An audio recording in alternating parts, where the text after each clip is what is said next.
Good morning students.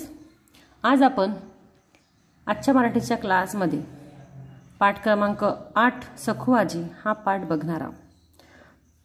खूप मजेशीर पाठ आहे हा. खूप छान कथा आहे याची. याचे लेखक आहेत राजन गवस. जन्म 1959. हे प्रसिद्ध कथा कादंबरीकार, कवी, समीक्षक, संशोधक आहेत. भंडार भोग, धिंगाणा, कळप, तनकट इत्यादी कादंबऱ्या यांच्या प्रसिद्ध आहेत. त्यासोबतच हुंदका हा काव्यसंग्रह सुद्धा प्रसिद्ध आहे.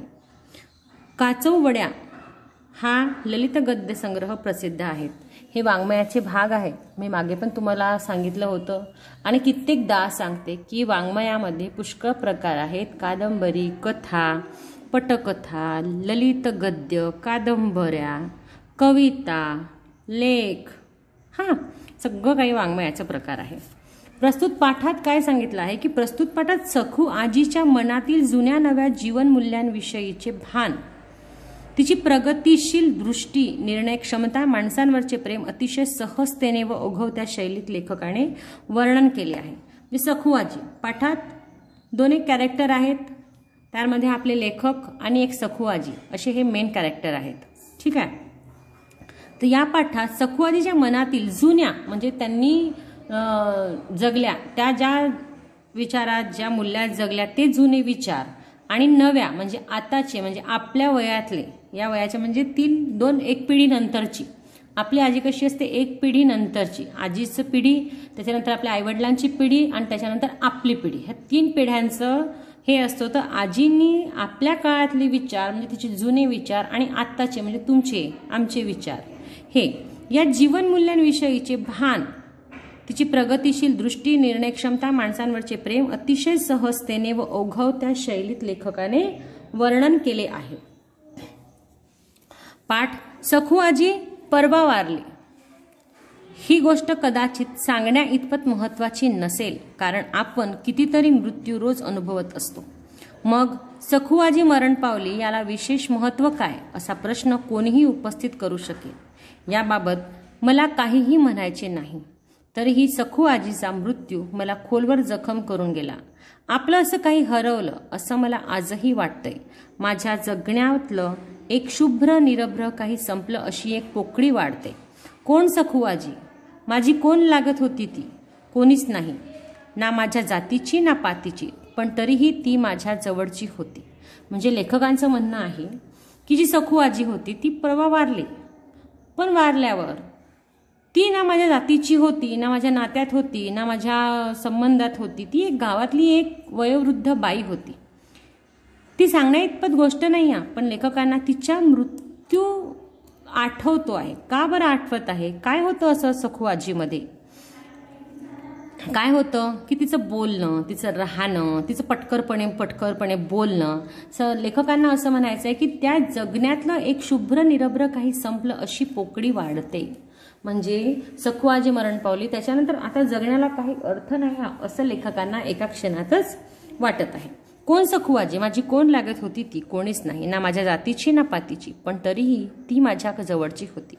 रक्ताच्या माणसा इतकीच सखू आजीचं वय वर्ष 90. किती वर्ष होतं? 90 वर्ष होतं. सखू आजीचं वय किती वर्षाचं होतं? 90 वर्षाची होती सखू आजी. सखू आजीचं वय वर्ष होतं 90. हातात काठी, वाकून कमान झालेलं शरीर, चेहरा सुरकुत्यांनी भरलेला. सखू आजी गल्लीतून जाताना कोणी सहज म्हटलं, आजी कुठं चालली? ते लेखकांचं म्हणणं आहे की त्यांचं वैशिष्ट्य दिलं आहे त्यांनी की त्या 90 वर्षाच्या होत्या. कशा होत्या? हातात काठी राहायची, वाकून कमान झालेलं शरीर म्हणजे वाकून चालायच्या त्या, चेहरा सुरकुत्या भरलेला. सुरकुत्या म्हणजे आता आपल्या स्किन जशी चिपकते तशी सुरकुत्या, म्हाताऱ्या लोकांची स्किन जशी राहते तशी सुरकुत्या पडलेली. सखू आजी गल्लीतून जाताना कोणी सहजही सखू आजीला म्हटलं की आजी कुठं चाललीस? तर लगेच उत्तर कुठे जातोय बाबा? म्हातारा माणूस, हाडं गेली वड्याला, बघा माझ्या मड्याला. हे याचा अर्थ म्हणजे तिला कोणीही असं विचारलं आजी कुठं चाललीस, असं म्हाताऱ्या लोकांना आपण विचारतो ते कसे पडकरपणे उत्तर देतात, आपल्याला फटकन उत्तर देतात, फटकारून टाकतात. तशाच प्रकारची ती सखू आजी होती. त्यांचं उत्तर यायचं, कुठे जाते बाबा मी? म्हातारं माणूस, हाडं गेली वड्याला. बघा माझ्या मड्याला, म्हणजे हाड आता माझी खुड खिळखिळ झाली आणि आता काय बघा तुम्ही, माझ्या मड्यालाच बघा, म्हणजे माझ्या मैतीलाच बघा, जे मी मरण पावीन तेच बघत राहा, मी कुठंच नाही जाणार, इथेच राहणार आहे. जाईन तर केव्हाची, मेल्यावरच जाणार, म्हणजे मड्याला जाईन तेव्हाच समजायचं की मी गेली बा म्हणून. म्हातारी काय बोलते हे सगळ्यांना समजायचं असं नाही, पण प्रत्येक जण तिच्याशी बोलायचा प्रयत्न करतो. म्हातारी प्रत्येकाशी बोलते. मला सखू आजी नेहमीच एक कविता वाटते. ती कवितेत बोलते, कवितेत जगते. तिच्या इतकं प्रचंड भाषिक ज्ञान मला कोणाकडे दिसलं नाही. सखू आजी सहज बोलायला लागली तरी एक कविताच बोलायची. म्हणजे कुणी म्हटलं, म्हणजे तिचं म्हणणं आहे, त्यांचं लेखकांचं म्हणणं आहे की सरळ बोलायची नाही, ती कवितामध्येच बोलायची. कविताच पद्धतीतून ती बोलत असे. असं सरळ ती कोणत्याच प्रश्नाची उत्तरं देत नसे. एकदा सांगत आहे की सखूआजी सहज बोलायला लागली तरी एक कविताच बोलायची. म्हणजे कुणी म्हटलं, म्हातारी गप्प घरात बसायचं सोडून कुठे निघालीस मरायला. काय सांगितलंय, सखूआजी सहज बोलायला लागली तरी एक कविताच बोलायची. म्हणजे कुणी म्हटलं तिला, जसं मी त्याच्या पहिल्या पण सांगितलं की तिने कोणी विचारलं तिला कुठे चाललीस तर ती काय बोलायची. तसं दुसऱ्यांदा जर कोणी विचारलं तिला की म्हणजे कुणी म्हटलं, म्हातारी गप्प घरात बसायचं सोडून कुठं निघालीस मरायला, असंही कोणी गावातल्या लोकांनी असं म्हटलं की कुठे चालली, बस ना, कुठे चालली, मरायला चालली का, असंही बोललं तर ती लगेच म्हणायची. म्हणजे याचं उत्तर आता आपल्याला कोणी विचारलं कुठे चालली, बस ना गुमान, नीट गुमान, तर आपण काय म्हणतो कुठंच नाही, बाहेर चालली. पण ती असं नाही बोलायची, ती कवितेतच बोलायची. म्हणजे मरण लोकाला सरण दिक्काला, माझं कपाळ भरलं आभाळ, मरलं माणूस झिजलं कानूस, म्हातारी नवसाची भरून उरायची. म्हणजेच काय, ती कवितेत बोलायची. तिला जसं म्हटलं कुठे चाललीस मरायला, ती मरणाच्या गोष्टी कशा बोलायची. मरण येईन लोकाला सरण दिक्काला, म्हणजे आपल्याला दिसेल, माझं कपाळ भरलं आभाळ, माझ्या कपाळाने मला भरलेलं आभाळ दिसतं. मरेल माणूस झिजेल कानूस, म्हणजे ज्याचं माणूस मरेल त्याचं झिजेल कानूस. म्हातारी नवसाची भरून उरायची, म्हणजे मी तर म्हातारी नवसाची म्हणजे मी मरणारी नाही, मी खूप वर्ष जगणारी आहे, असं ती म्हणायची. हे सगळं ती जुळवून बोलायची असं नाही, पण ती बोलायला लागली की आपोआपच तिच्या तोंडातून ते बाहेर यायचं.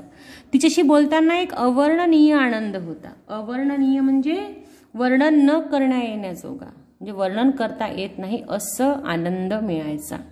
कशाने, तर तिच्या याच्यात अवर्णनीय आनंद होता, म्हणजे तिच्या बोलण्यात खूप आनंद होता. लहानपणी शाळेला जाता जाता आजी आम्हाला गोळा करून बसायची. शेतातल्या देवाच्या गोष्टी सांगायची.